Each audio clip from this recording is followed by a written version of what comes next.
मोहन माझी सरकार डिंडिम मारिकी बुलुचंती जे 1 वर्ष पूर्ति उपलक्षे शोभायात्रा करी बुलुचंती, आनंद उत्सव करी बुलुचंती। एपटे 1 वर्ष पूर्ति अवसर रे 6 जनकर जीवन चलीगला। परिवार स्वल्प जमी रे चाष करी परिवार परिपोषण करुले। सामान्य गोटे एक्सीडेंट रे तांको कोरापुट एसएलएन मेडिकल कॉलेज रे एडमिशन करा जायतिला।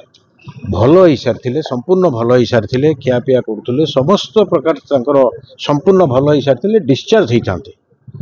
ये समय वर्तमान ओडिशा सरकार स्वास्थ्य व्यवस्था एभली एक इंजेक्शन देले जहाँ फल जगन्नाथ बाबू साथे साथे आहुरी 5 जन से मृत्युवरण कले एवं इंजेक्शन दबार अल्प समय पर मृत्युवरण कले।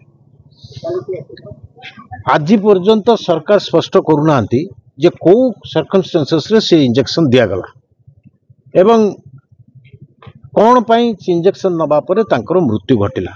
6 जनकर कहीं मृत्यु घटी। आप आज आम आसी देखिलु जगन्नाथ बाबूर छोटिया छोटिया 3टी पुओ झील से माने किसी बुझी भी पड़ना जे तांको बापा चल जाइए जानी भी पड़ना। इतने दुखर कथा। आमे नवीन बाबू के निर्देश रे आसिकी पहुंचीचु बीजेडी टीम एवं आमे केवल समवेदना जन पारू आउ तो किसी करवा संभवपर नुह। जहाँ किसी अनुकंपा राशि आम नवीन बाबू तरफ भी प्रदान करूँ परिवार को तांकर दशा कार्य और अन्य कार्य करने परिवार को सरकार तरफ प्रदान करा जाऊ। कहीं ना एपर्यंत टंका टी भी दि जाए केवल रेड क्रॉस रु जहाँ 10,000 टंका से पाई किंतु सरकार तरफ टंका टी भी हमको मिली ना। 25 लाख टंका हमको दवापे आम दाबी रखुचु।